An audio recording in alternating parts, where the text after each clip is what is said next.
La grippe aviaire. Un mot qui revient régulièrement dans l'actualité.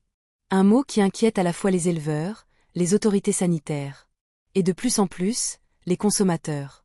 Ces derniers jours, un nouveau foyer de grippe aviaire hautement pathogène a été détecté dans le nord de la France. Plus précisément à Auray, dans un élevage comptant près de 300 000 volailles. Un chiffre impressionnant. Et surtout, un lieu stratégique. Car Auray se situe à seulement quelques kilomètres de la frontière belge. Cette proximité géographique change tout. Elle transforme un problème local en un sujet transfrontalier. Et elle ravive la crainte d'une crise sanitaire plus large à l'échelle européenne. Ce foyer français n'est pas un cas isolé. Il intervient après plusieurs signalements récents en Belgique, mais aussi dans d'autres pays européens. Résultat, les autorités sanitaires des deux côtés de la frontière sont en état d'alerte. Face à cette situation, des mesures strictes ont été immédiatement mises en place. Autour de l'élevage touché en France, une zone réglementée de 10 km a été instaurée. Dans cette zone, les déplacements de volailles sont limités, les contrôles vétérinaires sont renforcés, et les exploitations doivent appliquer des règles de confinement strictes. Objectif: éviter toute propagation supplémentaire du virus. En Belgique, la réaction est tout aussi ferme. Les autorités ont décidé de prolonger et de renforcer les mesures de protection. Les volailles doivent rester à l'abri. Les contacts avec les oiseaux sauvages sont strictement limités. Cette vigilance s'explique par un fait simple. Plusieurs élevages belges ont déjà été touchés ces derniers mois. Autrement dit, le virus circule déjà. Et chaque nouveau foyer augmente le risque d'extension. La France, de son côté, voit la liste des départements concernés s'allonger. La Somme, le Finistère, les Landes. Des cas ont été détectés aussi bien chez les oiseaux domestiques que chez les oiseaux sauvages. Et c'est précisément là que réside l'un des plus grands dangers.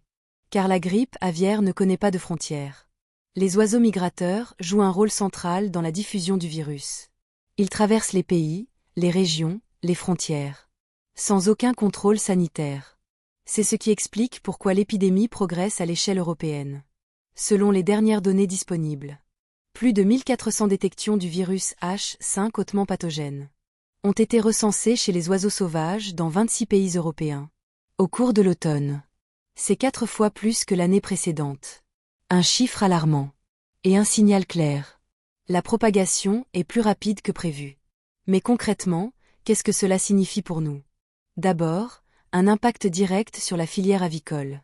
Chaque foyer entraîne des abattages massifs, des pertes économiques importantes pour les éleveurs, et une fragilisation de toute la chaîne de production. Ensuite, un risque sur l'approvisionnement alimentaire. Moins de production signifie potentiellement moins d'offres. Et donc, à terme, une hausse des prix de la volaille et des œufs. Pour les consommateurs, cela peut se traduire par des produits plus chers dans les rayons. Une question revient souvent. Faut-il s'inquiéter pour la santé humaine? À ce stade, les autorités sanitaires se veulent rassurantes. Le risque de transmission à l'homme reste faible. La consommation de viande et d'œufs ne présente pas de danger, à condition que les règles sanitaires habituelles soient respectées. Mais faible ne veut pas dire nul. C'est pourquoi la vigilance reste essentielle. Et maintenant, que peut-il se passer? Plusieurs scénarios sont envisagés. Les autorités pourraient étendre encore les zones de confinement. Les mesures de biosécurité pourraient être renforcées dans toute l'Europe. Et si de nouveaux foyers apparaissent?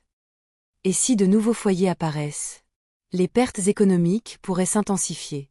Beaucoup d'experts estiment que cette situation pourrait durer jusqu'à la fin de l'hiver. Un hiver sous haute surveillance sanitaire. La question est donc simple. Les mesures actuelles sont-elles suffisantes? Faut-il aller plus loin? Faut-il renforcer encore la coordination entre pays européens? La France et la Belgique doivent-elles durcir leurs dispositifs pour éviter une crise plus grave? La Voix de l'Europe vous donne la parole. Dites-nous ce que vous en pensez dans les commentaires. Pensez-vous que les autorités agissent assez vite?